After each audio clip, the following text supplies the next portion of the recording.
The following podcast is a presentation of Project Entertainment Network. Welcome to the Sample Chapter Podcast, the show where authors read a sample chapter from one of their books. Here's your host, Jason A. Meiske. Hello, my friends. Welcome to episode 160 of the Sample Chapter Podcast. Jason here, and yes, don't touch that dial. It is me. I know, my voice is a little off today. I caught a cold. Thankfully, it's not COVID. It's the same cold, apparently, that my family got. I mentioned it last week, and it hit me full force a few days later, it turned out. So, but anyway, I am here for you, my friends, bringing to you another exciting author today. My guest is Donna Koros Stramella, here to talk about her debut novel, Coffee Killed My Mother, which is a fascinating story that she's got, and one that you're going to really love, hearing about how this book came together, and our discussions on, talking about old school typewriters, and some of her early writings and practices that led to her becoming an author today. It's a really great conversation. I had a really good time talking with Donna, and really enjoy this coming-of-age mystery that she has developed, and it's one I think you're going to like too as well. So moving right along, like I said, not feeling the greatest today, so I'm going to keep things a little bit minimal. I'm not going to wander on as much as I normally do. So let's go ahead and hop on over to our first ad for the day with our new friends at Audible. Hello friends, Jason here, and I wanted to take a moment to tell you about a great offer from Audible. Like you, I'm very busy. I have a full-time job, a family, I'm a thriller author, and I do this weekly podcast. But I also love to read. That's where Audible is a lifesaver for me. Whether I'm mowing the yard, working out, driving back and forth to work, or doing some other menial task, I can still listen to an incredible book through Audible. And now you can get a free 30-day trial by going to audibletrial.com/samplechapter. By doing that, you'll not only have that 30-day trial, you'll also gain access to guided wellness programs, theatrical performances, A-list comedy, exclusive Audible originals, and even podcasts like the Sample Chapter Podcast. Last year is the first time I ever achieved my own personal reading goals, and it was because of some wonderful titles I listened to on Audible. Some of those titles were Ready Player 2 by Ernest Cline, narrated by Will Wheaton, the Awaken Online series from Travis Bagwell, narrated by David Stiefel, Patient Zero by Jonathan Mayberry, narrated by the incredible Ray Porter. And I'd be remiss if I didn't mention previous guest Scott Meyer with his Magic 2.0 series, narrated by Luke Daniels. It's a lot of fun and definitely worth your time. Hey, full disclosure, by signing up at audibletrial.com/samplechapter, the show does get a little monetization, which goes directly towards any production needs with the show. So you're also helping us out here by signing up. So what are you waiting for? Head on over now to audibletrial.com/samplechapter and start your free 30-day trial today. All right, there you go. That's that offer with Audible. You can click the link in the show notes or go to the website and get that offer there. You know, and another Audible book that is available now, something I'm kind of interested in myself, is this new Netflix series, Bridgerton. My wife and I dove into it last week, gave it a try, and what can I say? We adore the show. It's fantastic, and now I'm interested in the books.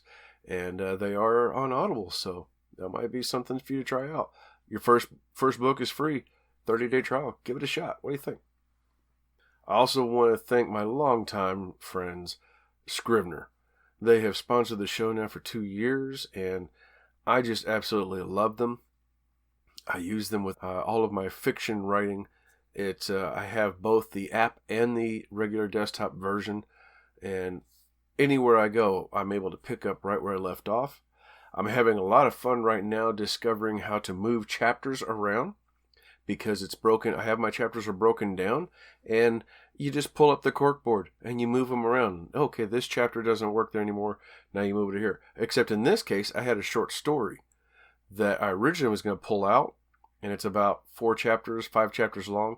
Now I'm spreading that short story out in the midst of my next novel. And I'm doing that through Scrivener. It's an incredible tool, and it makes this process so much easier than having to copy and paste and find the right spot of where I wanted to go with it. Check out this ad and find out how you can save yourself 20% on the regular desktop version.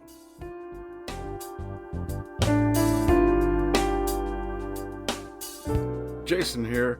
Hey, I wanted to take a moment and tell you about my favorite writing tool, Scrivener.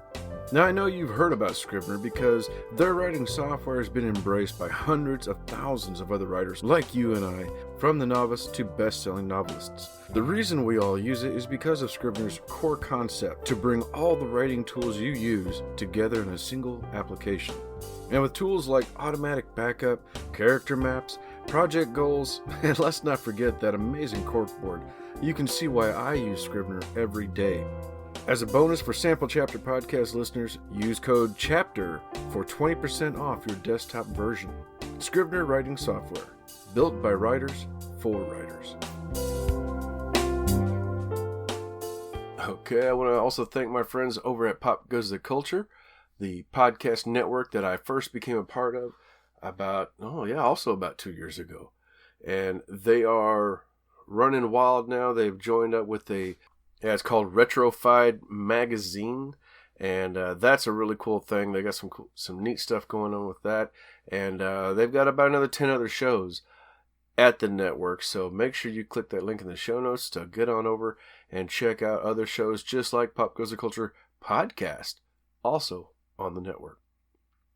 Lastly, I want to thank my other podcast network that I'm so happy to be a part of, the Project Entertainment Network, home to 35 different shows with a wide variety of interests. Whatever you like to listen to, chances are they've got at least one show in there for you. So check out this advertisement for one of those incredible shows. This is Jim Adams from Monster Attack.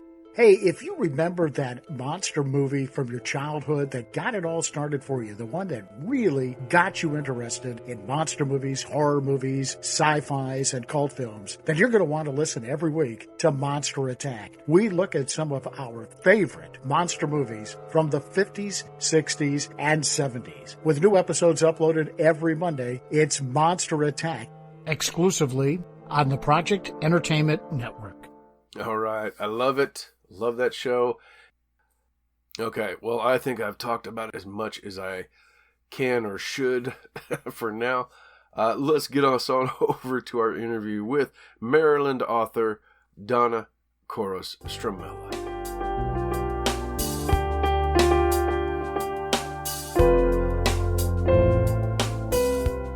Hello, Sample Chapter listeners. Welcome back to another wonderful, exciting episode, a killer episode, you might say, here in 2021. This week, we are sitting down with Donna Koros Stramella. She is from Maryland, whose fiction and nonfiction have appeared in such magazines as the Baltimore Sun, Scarlet Leaf Review, Columbia, and the Adelaide Literary Magazine. She is a previous award-winning journalist and video writer, producer, and just authored her first book, which she's here today to talk about, Coffee Killed My Mother. Oh my gosh, that's a thrilling title that I cannot wait to dive in. Please welcome to the show, Donna Koros Stramella. That's a perfect pronunciation. Thank you, Jason. It's great to be here. I'm so happy to have you here. It's been wonderful writing back and forth and working out of time and then getting a little chat a little bit beforehand. So this is going to be fun. I cannot wait to hear more about you and this book. Well, I am looking forward to talking about it for sure. Well, give us a little bit of your background, because it sounds like you have a wonderful background in writing, and this isn't something that you just picked up recently. No, I've really been a writer all of my life. Going back to the earliest days, we just passed the Christmas season. And when folks asked me what my favorite Christmas present was, one year I asked Santa to bring me a desk and a typewriter. because even that far back, I knew I wanted to be a writer. So I've delved into all types of writing. Fortunate to make a living as a writer my whole adult career. But this is the first time I've actually have the title author. So it's an exciting time for me. I remember in junior high, I found my dad's typewriter. It was in the, in the case. We had to pull it out of the case, and I found it. And I was like, okay, I'd already been handwriting stories, and I thought, I can be an author now. Now that I have a typewriter, I'm gonna pull out his typewriter and go to work. So late at night, everybody else is in bed. I pull it out, set it up with a little coffee table, and plugged it in, and figured out how to load it and get it ready to go, and promptly woke up everyone in the house hammering away at those keys. Yes. Tap, tap, tap. Yes. My dad came in bleary-eyed, and he's like, what in the world are you doing? I'm writing my first book. No, that had to be done during daylight hours, it turned out. Yes, right. I feel the passion. Absolutely. Yes. But now they have Bluetooth keyboards that are just like that, and I'm so desperate for one. I thought for sure I was going to get one for Christmas, but no, nobody wants to buy me that. I guess if you're not an author, you don't have a love for that sound. It's funny. My daughter just showed me that yesterday. She was at the house and said, I found something you might like, and showed me that. And I thought, wow, that's kicking it old school. That's for sure. So tell us about some of your early writings. Like what, did you have anything that stood out that made you like, okay, yeah, I'm a writer. This is what I want to do? Well, the earliest was probably back in Catholic grade school. I was a co-editor of our school newspaper, and we were selected as the best grade school newspaper in the United States. So I think that gave me a little bit of push. Yeah. And then I just started submitting stories to small literary magazines when I was in high school, and just seeing it published, getting it in the mail. That was also, so exciting to see that. And then I wrote as a columnist for a couple of local newspapers, which was a lot of fun. Just, week after week. The one was a twice weekly column. So it really got me into the mode of meeting deadlines. And I was a writer for the government for most of my career, and recently retired from that. Just still doing a little bit of consulting, very part-time. But it just seemed the time was right when I retired that I would give this book thing a try, and really enjoyed it. I actually, before I retired, I decided to get my Master of Fine Arts in creative writing. And I ended up studying nonfiction, I guess, with my journalism background. But we did have some studies in fiction, and it just intrigued me to be able to make up these whole worlds. And so that's the area that I landed in, was fiction. Okay. Wow. Well, now, did you, when you were going through school and even today, do you have a group that you have joined, or any kind of a writing group or anything that you do? I do. So from the MFA program that I was in, which was at University of Tampa, there are a group of us that still continue to exchange work, which has been great. Very casual. Mm-hmm. And then more recently, I have been fortunate to connect with some other authors from the same publisher. It's a small group of us, maybe 10. And because our in-person events were canceled, we've tried to help each other, encourage each other, work on some social media planning together, sharing ideas, what's worked, what hasn't worked. So 2020 has been interesting. It's definitely been a challenge with live events canceled, but it's really presented a lot of new opportunities to me that I probably would not have considered before. That's very true. Yeah, that's very true. I found much the same. I have not been able to attend my writing club either.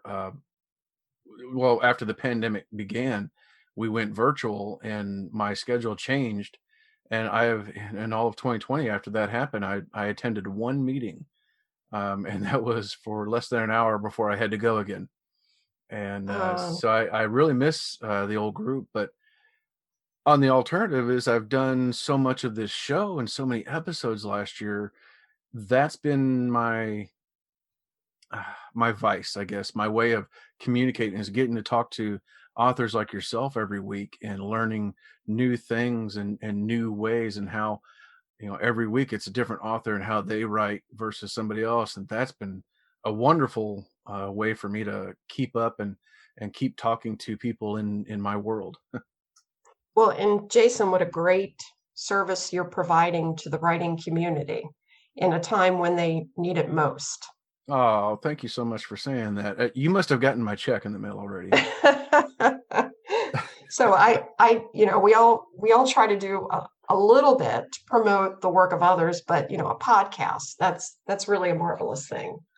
Well, thank Definitely. you. Thank you. Well, so I gotta know, coffee killed my mother. How did this come about? So it's kind of funny. The title, actually, I had the title before I even had the book. So I am a coffee lover. And one day when my daughters were still in school, I was coming back from a sports practice or something, and saw the Dunkin' Donuts sign by the side of the road and did a very quick turn, and in process, another car almost hit me. And one of my daughters said, Mom, coffee's going to kill you. And so that title always sort of stuck in my head. And so I really held on to the title. I'd say the one negative part of having, maybe a kitschy kind of title is that it is a serious story, and it may not appear to be serious from the title. Well, I can see that. That was something when I first heard from you, and then I was checking out the book to see. I wasn't sure at first, like, okay, wait, is this a mystery or are you like being serious? I wasn't sure which way it was. I had to read some more about it, and oh, okay, all right, yeah, this is a mystery. So this is interesting. So that was my first impression, was that it was a mystery or something along those lines. But once I got to looking at it, I thought, oh, well, this could be like a true story or something. Like maybe this is nonfiction. And Yes, until I found it, yeah. Well, it is funny. I have had people who have known me for years ask me if this was something that happened to me as a child, or and people that haven't known me that long have said, "Are you the mother or the daughter?" And I say, "No, I'm neither." And then people will also ask, "Well, then how did you come up with these characters?" So I think I do have a vivid imagination, as most writers do. Is there any how much of real life do you glean into your characters? Is there like something that somebody that does this one little thing and you're like, oh yeah, that's going in the book? Yeah, there were a couple of stories in the book that actually did happen to me or happened to someone I knew, and they seemed to fit the characters, so that's why I included them. There are a lot of cases of addiction in my family on both sides. And so I did understand sort of that aspect of someone living with a person in their family who's addicted. In this case, the mother who's an alcoholic. My mother was not an alcoholic, but we do have enough incidents of that in our family to see it and to understand how it affects the entire family, not just the person with the addiction. Okay. Yeah. So give us the elevator pitch. What is the book about? So it's about Anna Lee.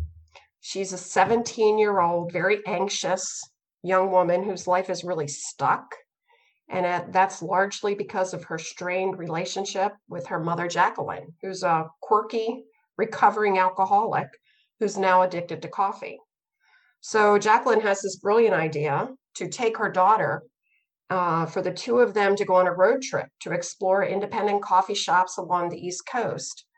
But Jacqueline really has a hidden agenda to reveal a series of disturbing family secrets that she's worked very hard at hiding from her daughter.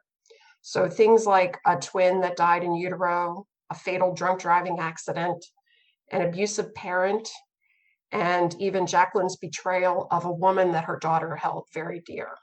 All right. Well, this sounds fascinating. Family secrets. Every family has them. I'm convinced. I have no doubt. Yes. So whenever you had that first book title, and I know that feeling, you get that title comes in and that's what's clicking. How did you go about putting the story together? Like how did that invention come along? I started in one direction. I started in the direction that it was going to be a son and his mother on this road trip. And at the end of each chapter, there would be something that would happen where the reader would think this is where the mother's going to die, some sort of heart-stopping incident. And then she wouldn't. And then the next chapter, and it would follow through that. And then that just became, I tried writing a couple of chapters like that. It became a little convoluted for me to try to follow that prescribed format. So I sort of let it go. And then I've often thought a lot about mother-daughter relationships. I've thought a lot about addiction and the impact on families. So I just sort of ended up putting those things together. And Anna Lee, she's really, both of her parents have left her in a position where she worries that if she moves forward with her life, that it will have a negative impact on her parents. So she's afraid that her father will begin working nonstop. He's already a workaholic. And then she's afraid that her mother will return to drinking. So she's sort of in this very heightened state of anxiety. Okay. Yeah. Well, it's got some wonderful reviews already. I mean, a compelling page turner, thoroughly engrossing, and hard to put down.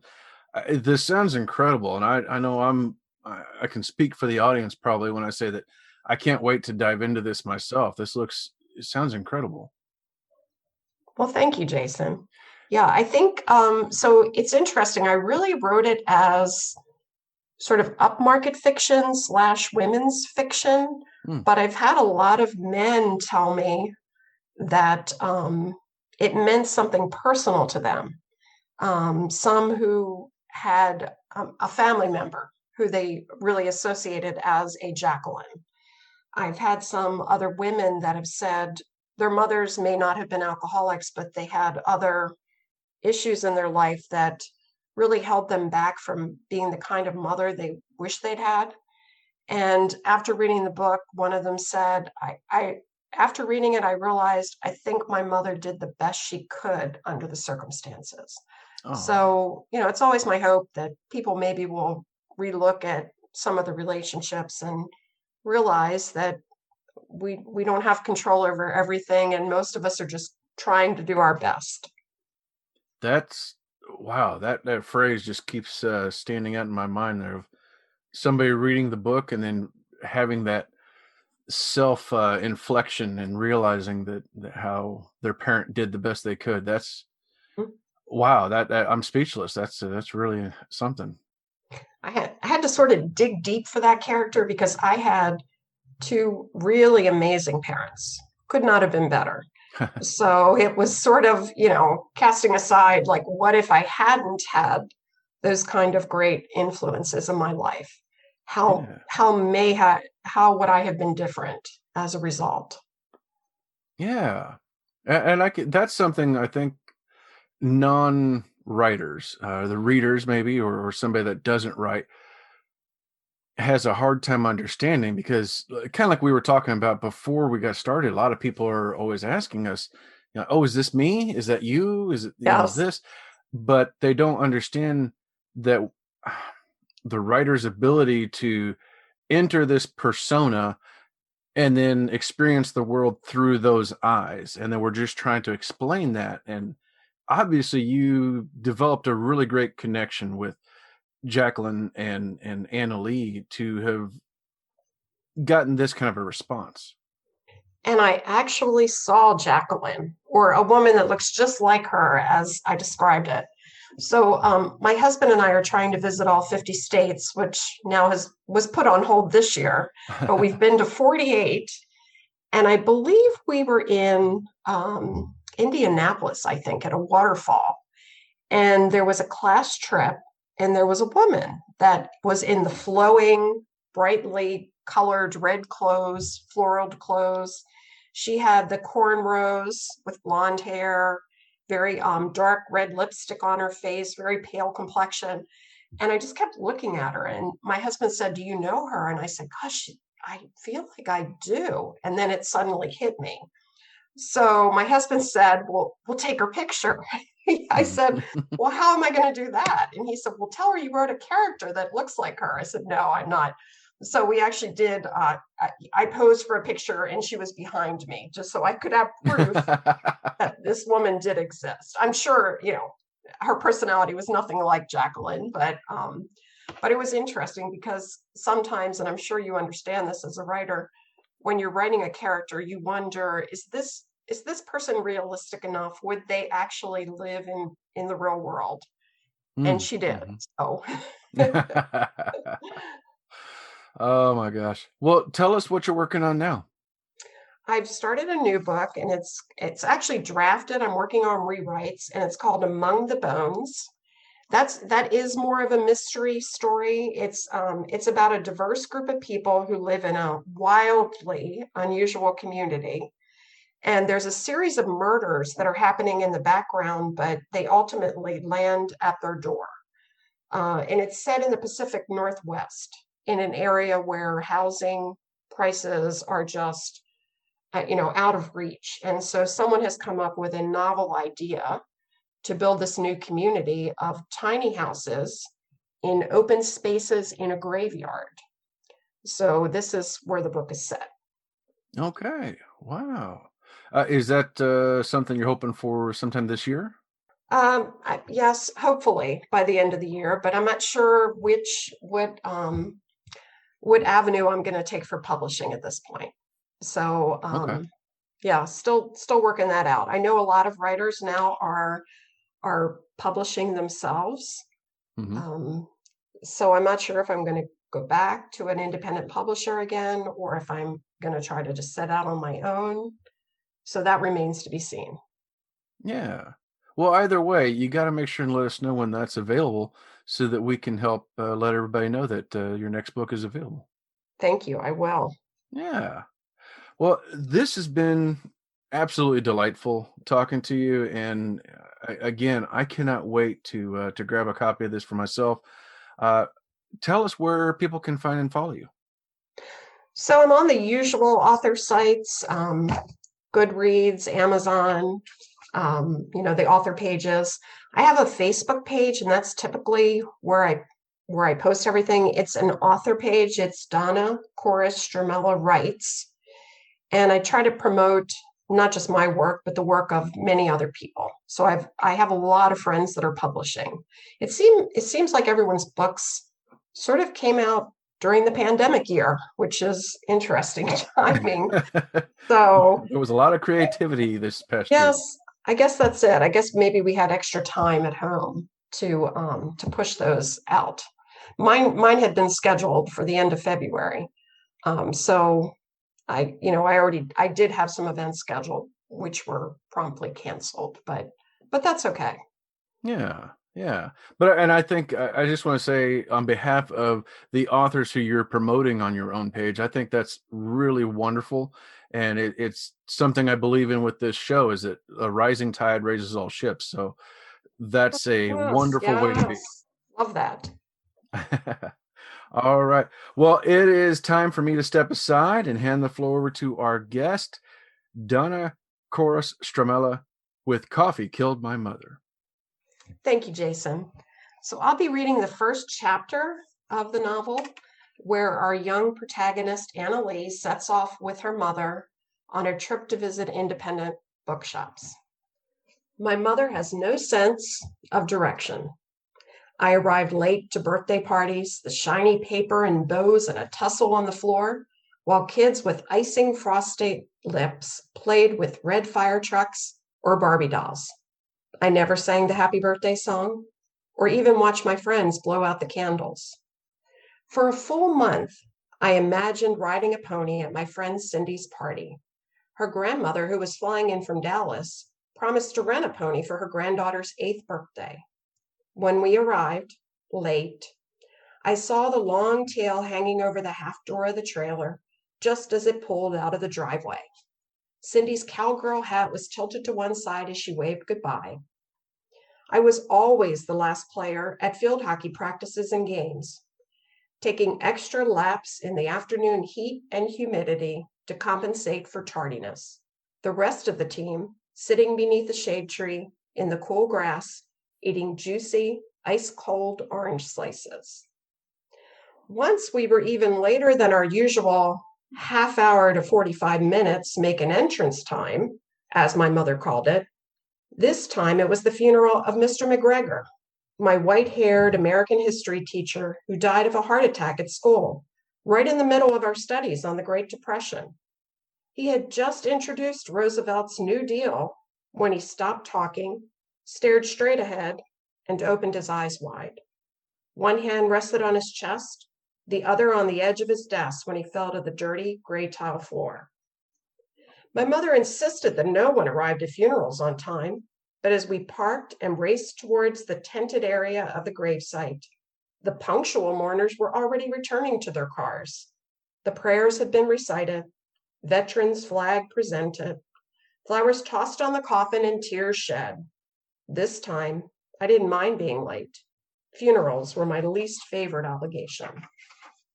Today, my mother's shortcoming puts us 60 miles from our target destination. That's what I get for falling asleep. I scroll through Google Images on my phone looking for pictures of Hanover, Pennsylvania. This is not the view outside my car window. No fields of bright yellow wildflowers. No Amish farmers in horse-drawn buggies. No black and white cows grazing near red barns. No historic buildings. And no Utz factory tour. The only thing that got me out of bed this morning to start our drive from Northern Beach, New Jersey, was the promise of Utz potato chips. Even now, I imagine the sweet smell just inside the factory, the lightly oiled, salty coating playing with my tongue. Even in the wrong Hanover, I can almost taste the delicate curled snack when I lick my lips. We exit slowly off the highway, the ramp tight with cars. Immediately, we are crushed by buildings, not quaint historic row houses or wooden barns, but restaurants, stores, an outlet mall, and even a casino. A giant screen on the side of the casino flashes advertisements. $100,000 payoff, win a Lexus, Sunday Ravens football on the big screen. We're now in Hanover, Maryland, an unexpected first stop on what my mother calls our coffee by car trip to visit as many coffee shops as possible. In my text with friends, I call the journey Coffee with Crazy. I'm 17, and instead of working at the sandwich shop near my house, grilling portobellos and chopping onions and zucchinis, while I think about where I'll eventually enroll in college, this is my life, at least for the next several months. The trip had been sparked by a comment in a blog my mother followed, a blog about coffee and people who love coffee, a blog about people like my mother. The writer described Fairyland Coffee in Hanover, Pennsylvania as impossibly tiny on the outside and stocked with 5 times the goodness inside. A fairy tale cottage with a bottomless carafe of coffee. Fairy tale, bottomless. My mother was going to get there, only she wasn't, at least not now. My 61-year-old mother has always been a bit eccentric. A white woman who wears her shoulder-length blonde hair in cornrows. Her pale skin looks sallow with her bright red lipstick. She has loved red for as long as I can remember. Her bedroom has a red accent wall, and our flower garden has at least 5 varieties of red rose bushes. With her slim figure, she could wear fitted dresses. Instead, her messy closet holds flowing clothes in large, bright floral prints in every shade of red and pink. I was born to a 44-year-old single mother. I'd flat out given up, she'd tell me every year on my birthday. I desperately wanted a child, but was never blessed that way. Imagine my joy. And having a girl was the icing on the cake. A short, round brunette, I look like my father, which means I am the exact opposite of my tall, slender, blonde mother, with one exception. Annalise, she'd say, do you know how blessed you are that God gave you my blue eyes? And with your brown hair and long eyelashes, people notice them even more. It's true, her eyes are lovely. Sometimes I look up at her and see a soft blue reflection. Other times, I see an approaching storm, the blue waves churning and heading in my direction. Today I see clouds of confusion. This doesn't look historic, she says, the clouds forming in her eyes. It doesn't look rural either. My eyes roll back. Could you check the map on your phone, she says. Maybe I took the wrong exit. My eyes roll further back. Or maybe I just need to ride around to the other side of the mall. Now my eyes are rolling around inside my head. In protest, I haven't said a word since we left the driveway, but I can't hold back any longer. You're in the wrong state, I say, the corners of my mouth curling up in angry amusement. She looks straight ahead, her lips pursed. Humor isn't helpful, she says, and keeps driving. I'm not being humorous, but you're being wrong. Again. Like always, I want to say more. Instead, I start counting the places lined up on the boulevard. There are 4 salons, 3 for nails, 1 for hair, a total of 7 restaurants serving seafood and steak, burritos and burgers, pizza and pasta, and 6 stores selling beds, cards, candles, cell phones, and groceries. I hear the evenly spaced click, click, click of the blinker as we turn off the main road. In the distance, there are 2 hotels, surrounded by young trees on the brink of new color. The sun is setting on a deep blue, early autumn sky, and Hanover reveals some natural beauty for the first time since we took the exit. The pure white clouds from a minute ago are now rimmed in pink. We pass a simple white clapboard church, large pots of yellow mums on both sides of the entrance.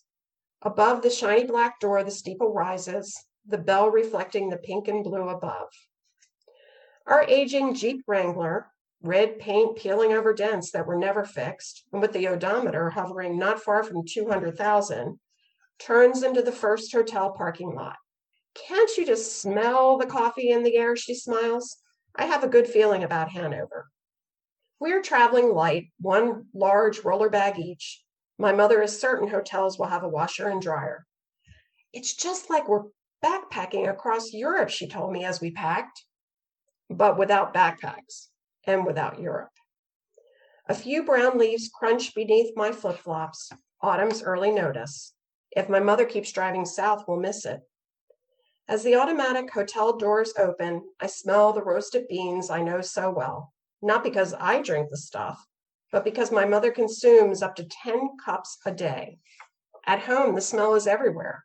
In the kitchen, of course, but also in the bedroom, where she sits in bed to drink her first cup of the day, her office where she taps out stories for the local newspaper, the foyer where she continually sloshes the overfilled contents on the carpet when she answers the door, and even my room when she invites herself in to sit on the edge of my bed and ask about my day. At the hotel courtesy counter with 2 big aluminum containers, she is already turning the lever, a steaming brown river of life flowing into the humble cardboard cup. She takes a sip, tilting her head back slightly and closing her eyes. I straddle my bag, rolling it back and forth with my feet as my mother heads to the check-in desk. The older man behind the counter asks, "How may I help you?" "My daughter and I would like a room for the night." "Do you have a reservation?" he asks, playing with the end of his thick gray mustache. I get off my luggage and make a slow circle around the lobby, passing the cramped business center with a single computer and printer, the steamy window with a view of the indoor pool that has fake palm trees in each corner, and a tiny gift shop that is unmanned at the moment. At the end of the circle, my mother's standing by our luggage. Here's one for you, she says, handing me a key. Guess what? We are in the wrong state. I shake my head, wondering if this first miscalculation is an omen for the rest of our trip, a trip that I tried unsuccessfully to avoid, even suggesting I stay with my father. It was torture to stay with him for a weekend, yet I was willing to spend months, mostly alone in his sprawling rancher while he worked 12-hour days. Definitely a more tolerable option than sharing hotel rooms and long drives with my mother. Last night in my own bed for what I knew would be some time, I could feel myself drifting off immediately, dreaming I was sitting comfortably in the Adirondack chair behind my father's waterfront house, the lake perfectly still, reflecting yellow and red maples and tall, long-needled pine trees on the bank. The sun shone directly above, a whisper of a breeze on my face to balance the Indian summer temperatures. The air was scented with a familiar sweet smell, honeysuckle or maybe lilac. In the stillness, I heard a soft buzz, the sound growing louder and louder until it filled my ears. I swatted at the insect, but the noise continued. Anna Lee, it buzzed. Anna Lee, Anna Lee. I opened my eyes. Those garish yellow braids were just inches from my face. It's time to start our adventure.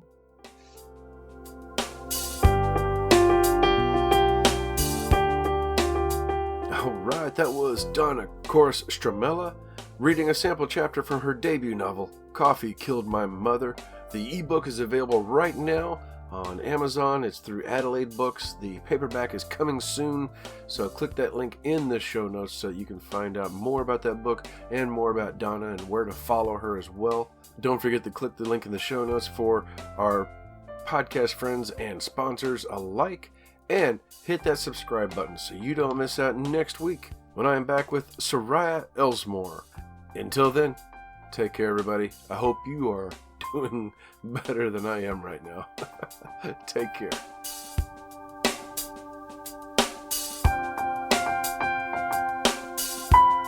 This has been a presentation of the Project Entertainment Network.